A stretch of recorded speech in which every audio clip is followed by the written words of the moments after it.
décidé face à la tribune d'être prudent pour ne pas être excusé, sauf les chefs de service dans la tribune.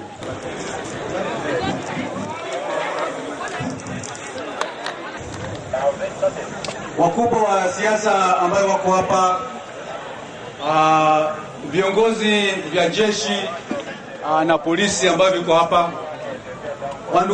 wandugu zangu makamanda na officers wa UPDF, wapendwa wananchi wa Bunia na Waituri,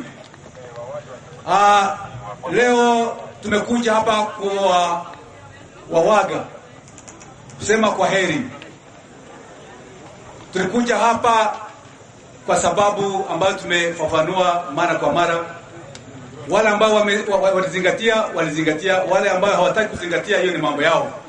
Sisi tulikuja kusaidia Ituri kwa sababu Ituri ilikuwa inatumiwa na nchi fulani kutuvamia Uganda.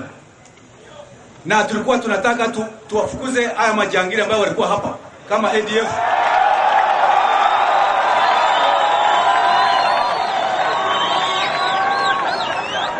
Majangili kama ADF, kama Western Bank Front ambayo Sudan ilikuwa inapanga hapa, wanaendelea kutuvamia kwetu.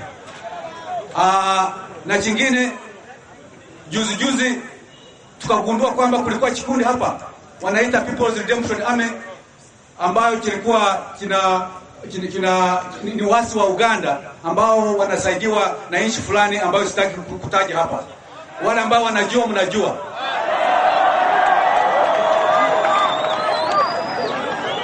Tukawagundua wale ambao walikuwa wanaongoza hapa walikuwa wanapoteza kama wakina Lubanga.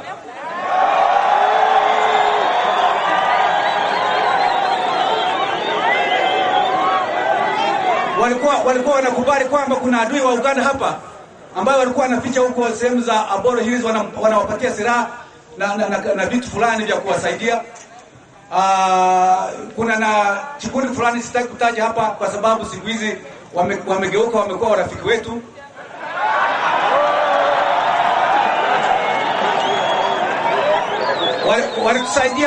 Walitusaidia wakakamata 22 au maasi wa Uganda. Na nchi fulani zilikuwa zinapanga hapa Ituri. So wakati mnatuona hapa ni kwa sababu tulikuja hapa kutafuta adui wetu ambaye alikuwa anajificha hapa bila nyinyi kujua.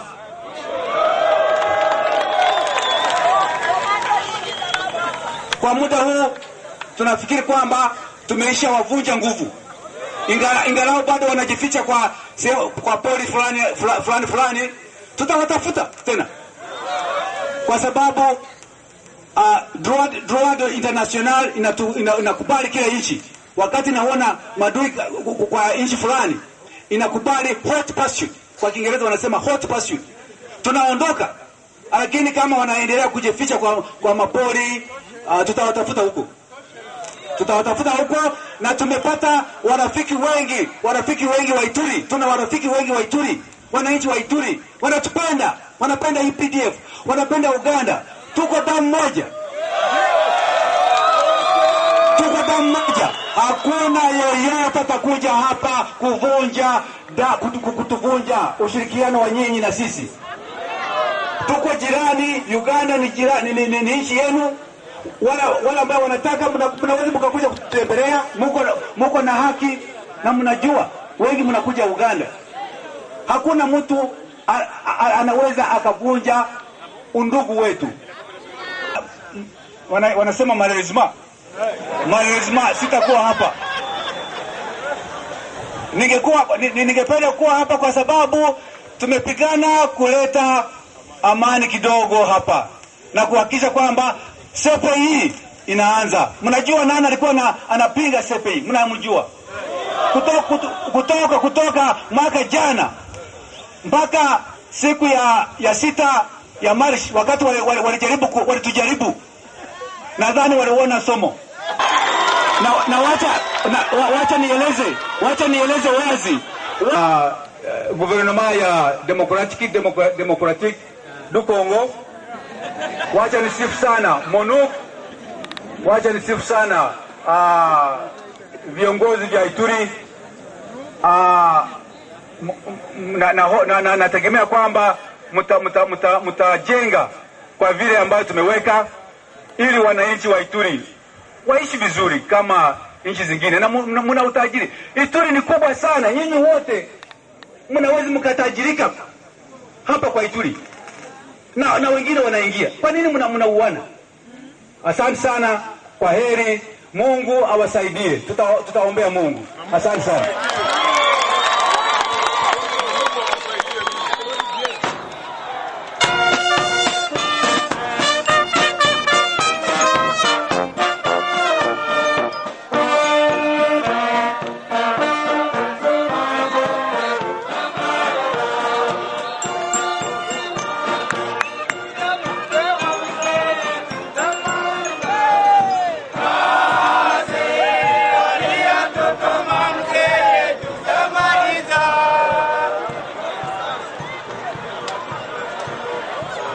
We are very happy. We appreciate UPDF in Congo. May God bless UPDF for his help. Thank you.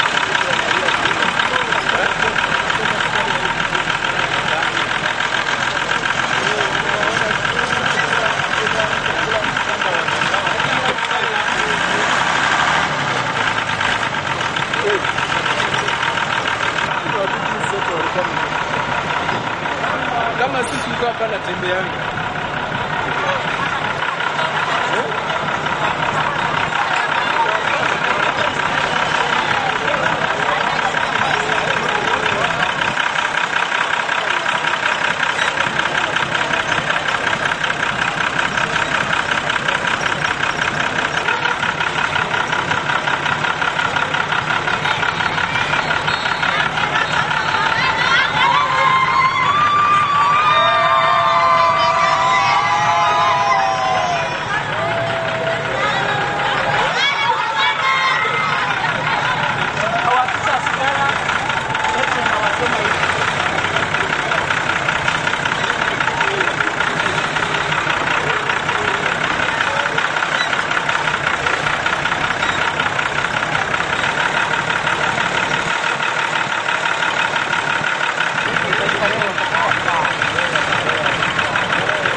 The commander of the forces, the overall commander of the forces in Ituri now brings the flag to hand it over to the army commander.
Now the army commander brings the flag to hand it over to the Minister of Defense.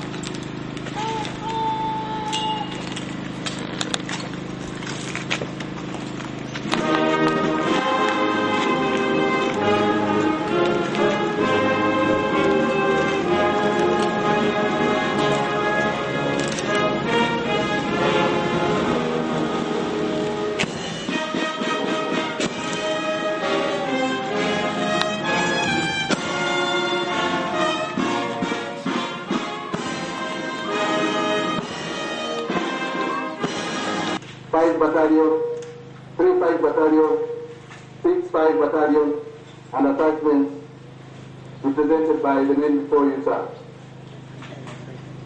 These men did Uganda proud, and I, without hesitation, take pride in handing them over to my immediate commander, Brigadier General Kali Kayura.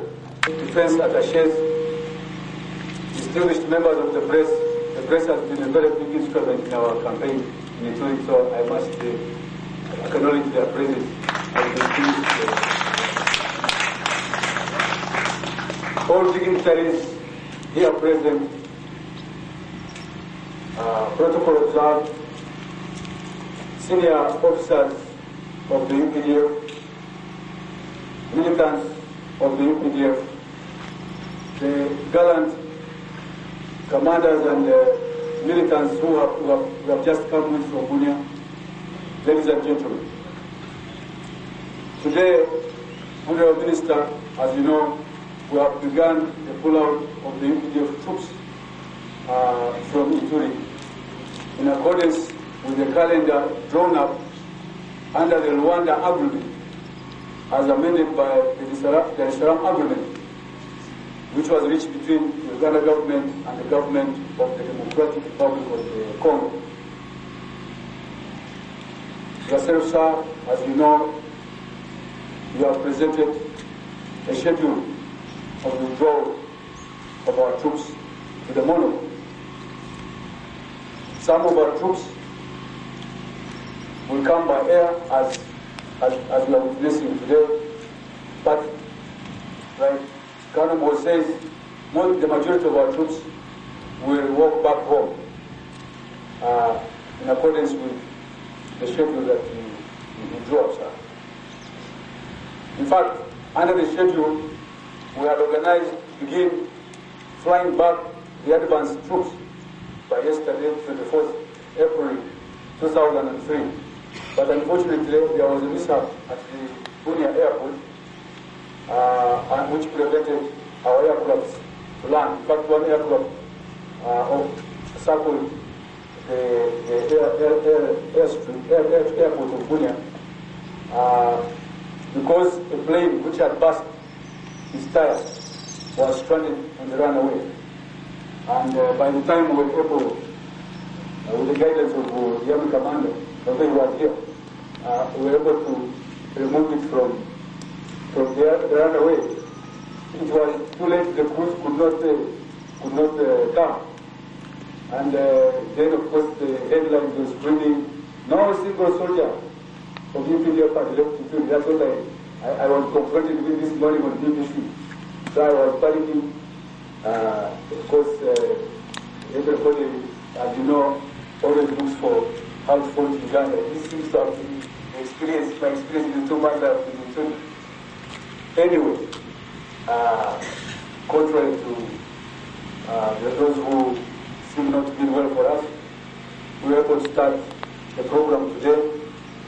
And I would like to use the opportunity to assure everybody that there has not been any change of plan. We have obviously, in every plan there will be contingencies like this one, which obviously we have to take into account. But let nobody have any doubt about our resolve and our commitment to remove all our forces from the field.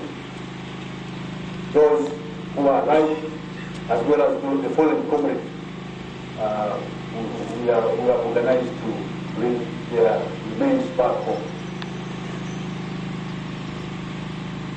And the injured, recently 5 of our soldiers got injured while defending the people of Udroto.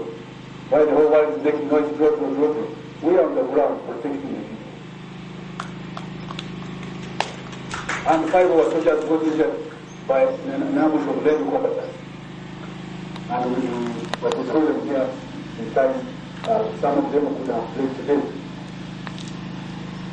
Sir, as we stand on, I wish to report that we have accomplished the mission assigned to us by the Commander-in-Chief. Indeed, what was this mission? Our core mission was primarily or principally to neutralize the Ugandan dissident groups such as the ADF, the West Nile Bank Front, and more recently, the People's Liberation Army, who is supported by certain external forces. I didn't realize that these external forces actually extended up to Iraq. Until Colonel Oath told me that they discovered documents in one camp linking Saddam Hussein to one of the groups, ADF, and therefore it would be a surprise to anybody that Uganda supported the coalition war against Iraq. It was in our national interest. So these forces were using Congolese territory to stabilize Uganda. That was the principal reason for which the UPDF went into the Congo.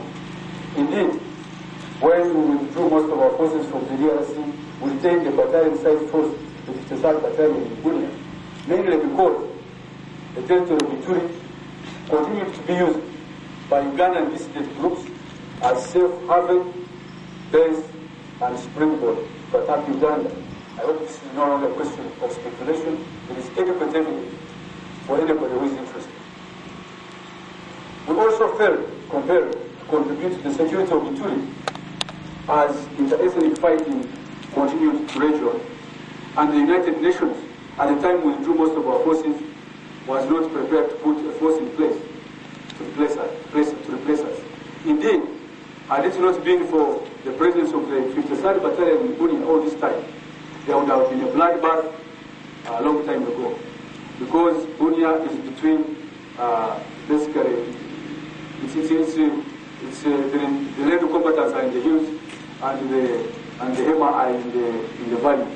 And somehow the 53rd Battalion was an interposition of force between them. This was not simply an act of charity, I believe, but enlightened self-interest. Because if Ituri, as well as the whole of the DRC, is pacified under a responsible and effective authority, then our enemies will have nowhere to hide and plan their schemes to destabilize us. Because obviously, there is no way they can, in a sustainable way, hide anywhere on the territory of Uganda, as I think most of us are aware. So, the Uganda government